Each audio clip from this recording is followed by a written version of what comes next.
بسم الله الرحمن الرحيم. الرحمن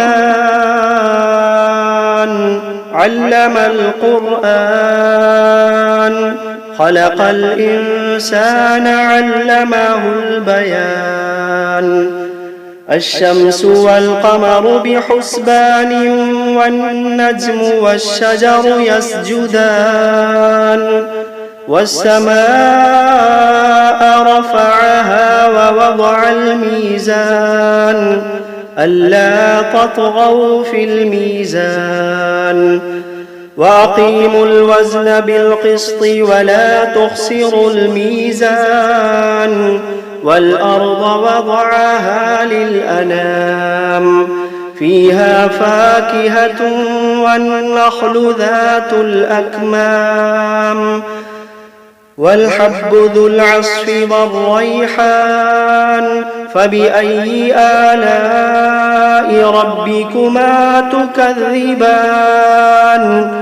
خلق الإنسان من صلصال كالفخار، وخلق الجان من مارج من نار. فبأي آلاء ربكما تكذبان. رب المشرقين ورب المغربين، فبأي آلاء ربكما تكذبان. مرج البحرين يلتقيان، بينهما برزخ لا يبغيان. فبأي آلاء ربكما تكذبان. يخرج منهما اللؤلؤ والمرجان، فبأي آلاء ربكما تكذبان. وله الجوار المنشآت في البحر كالأعلام، فبأي آلاء ربكما تكذبان. كل من عليها فان، ويبقى وجه ربك ذو الجلال والإكرام. فبأي آلاء ربكما تكذبان. يسأله من في السماوات والأرض كل يوم هو في شأن. فبأي آلاء ربكما تكذبان. سنفرغ لكم أيها الثقلان، فبأي آلاء ربكما تكذبان. يا معشر الجن والإنس إن استطعتم أن تنفذوا من أقطار السماوات والأرض فانفذوا، لا تنفذون إلا بسلطان. فبأي آلاء ربكما تكذبان. يرسل عليكما شواظ من نار ونحاس فلا تنتصران.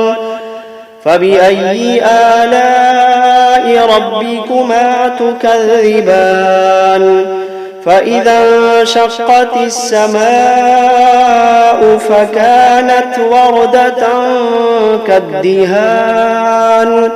فبأي آلاء ربكما تكذبان.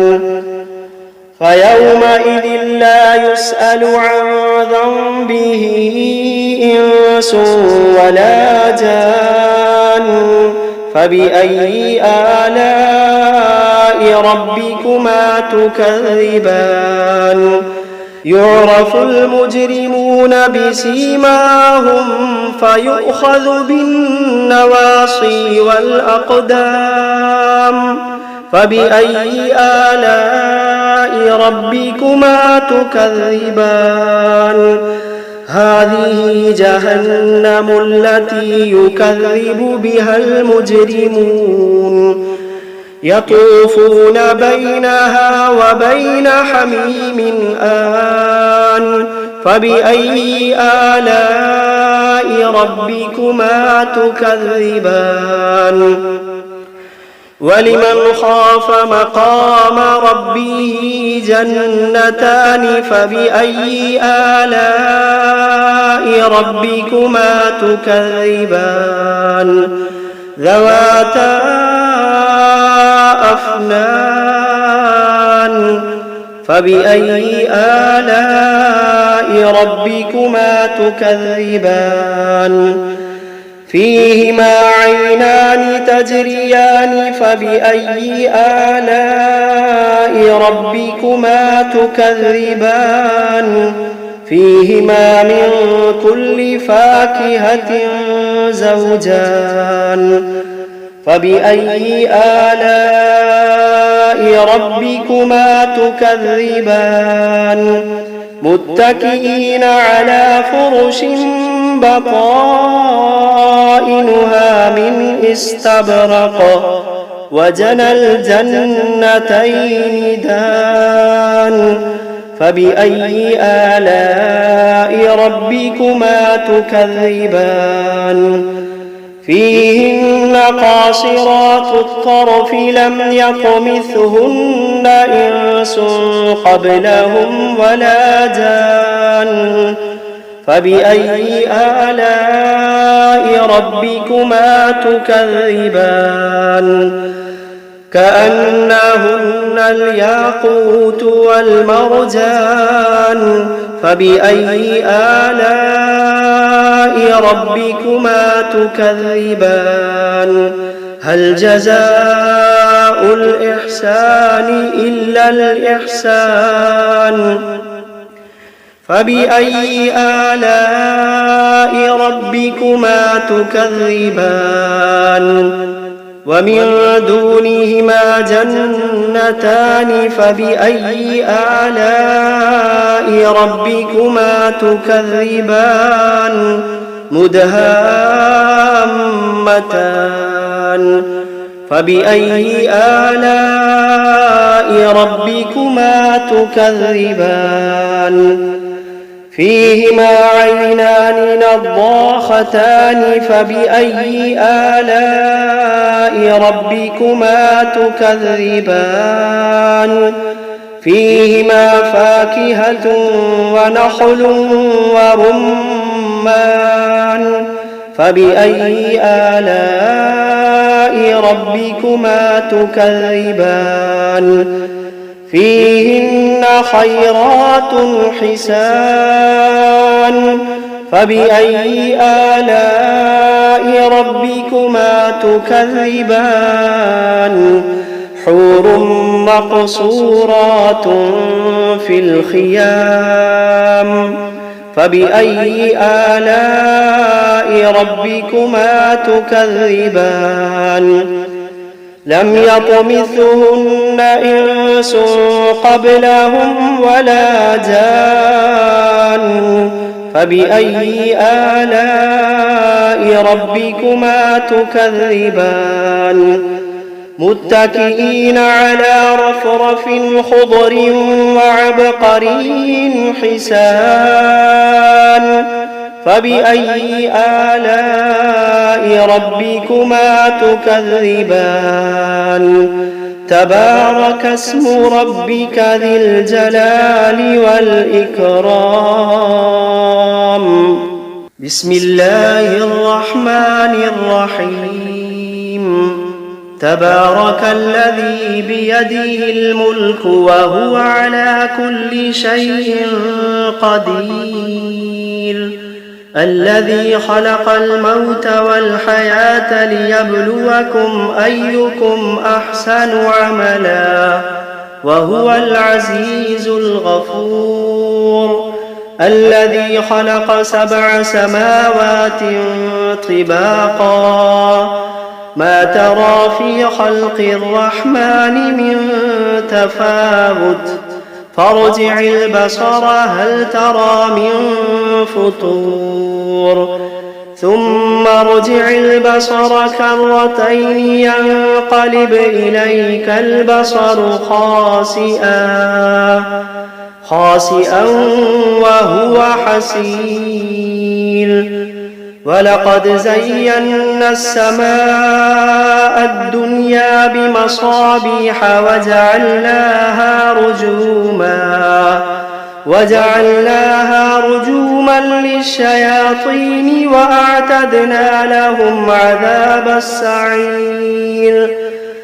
وللذين كفروا بربهم عذاب جهنم وبئس المصير إذا ألقوا فيها سمعوا لها شهيقا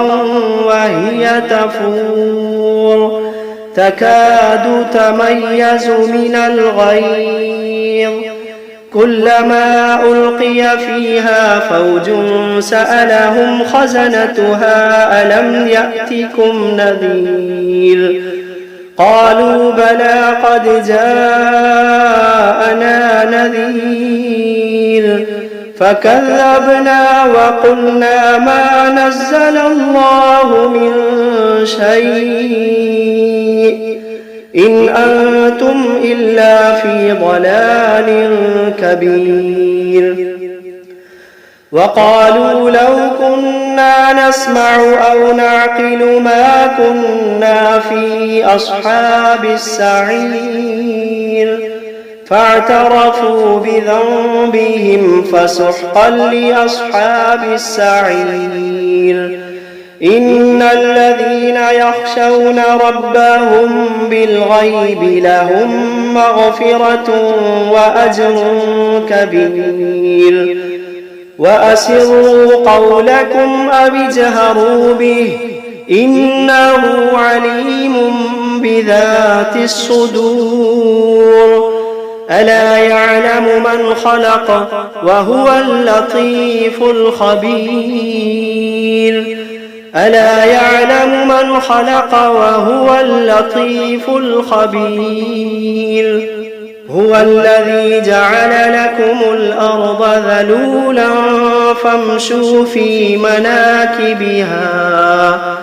فامشوا في مناكبها وكلوا من رزقه وإليه النشور أأمنتم من في السماء أن يخسف بكم الأرض فإذا هي تمور أم أمنتم من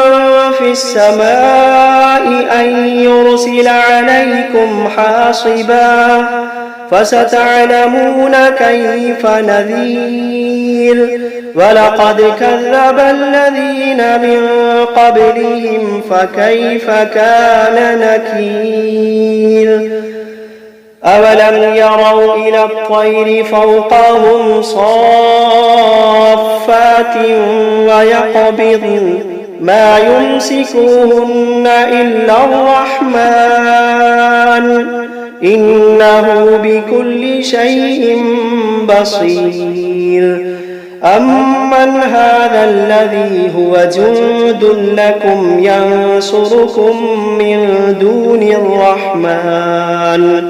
إن الكافرون إلا في غرور أمن هذا الذي يرزقكم إن أمسك رزقه بل لجوا في عتو ونفور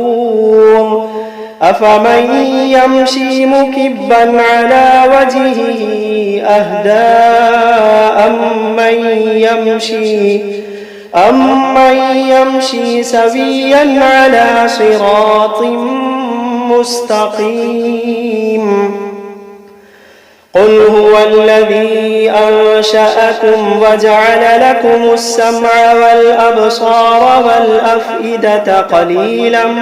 ما تشكرون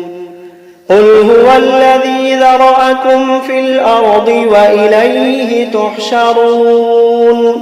ويقولون متى هذا الوعد إن كنتم صادقين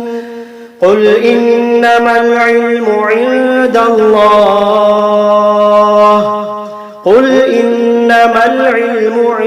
الله وإنما أنا نذير مبين فلما رأوه زلفة سيئت وجوه الذين كفروا وقيل هذا الذي كنتم به تدعون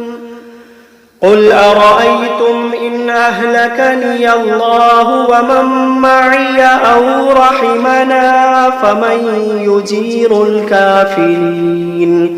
فمن يجير الكافرين من عذاب أليم قل هو الرحمن آمنا به وعليه توكلنا فستعلمون من هو في ضلال مبين قل أرأيتم إن أصبح ماؤكم غورا فمن يأتيكم بماء معين بسم الله الرحمن الرحيم قل أوحي إلي أنه استمع نفر من الجن فقالوا إنا سمعنا قرآنا عجبا يهدي إلى الرشد فآمنا به ولن نشرك بربنا أحدا وأنه تعالى جد ربنا ما اتخذ صاحبة ولا ولدا وأنه كان يقول سفيهنا على الله شططا وأنا ظننا أن لن تقول الإنس والجن على الله كذبا وأنه كان رجال من الإنس يعوذون برجال من الجن فزادوهم رهقا وأنهم ظنوا كما ظننتم أن لن يبعث الله أحدا وأنا لمسنا السماء فوجدناها ملئت حرسا شديدا وشهبا وأنا كنا نقعد منها مقاعد للسمع فمن يستمع الآن يجد له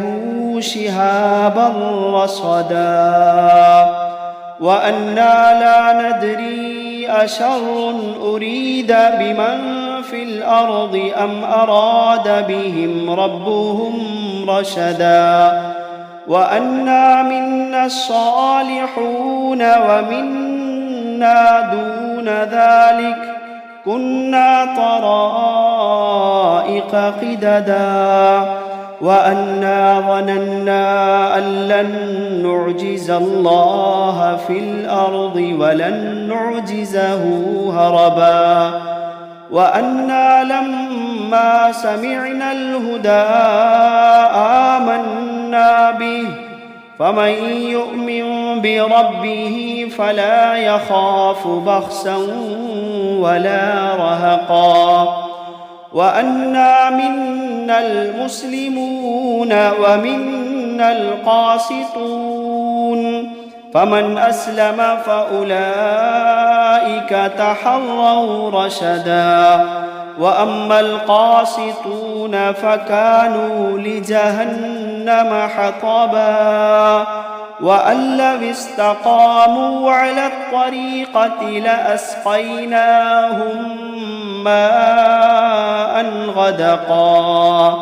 لنفتنهم فيه ومن يعرض عن ذكر ربه يسلكه عذابا صعدا وأن المساجد لله فلا تدعوا مع الله أحدا وأنه لما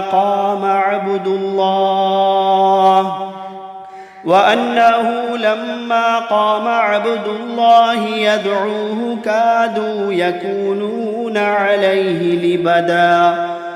قل إنما أدعو ربي ولا أشرك به أحدا قل إني لا أملك لكم ضرا ولا رشدا قل إني لا أملك لكم ضرا ولا رشدا قل إني لن يجيرني من الله أحد قل إني لن يجيرني من الله أحد ولن أجد من دونه ملتحدا إلا بلاغا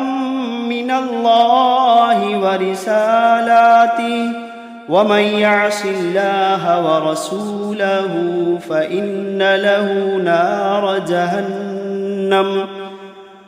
يعص الله ورسوله فإن له نار جهنم خالدين فيها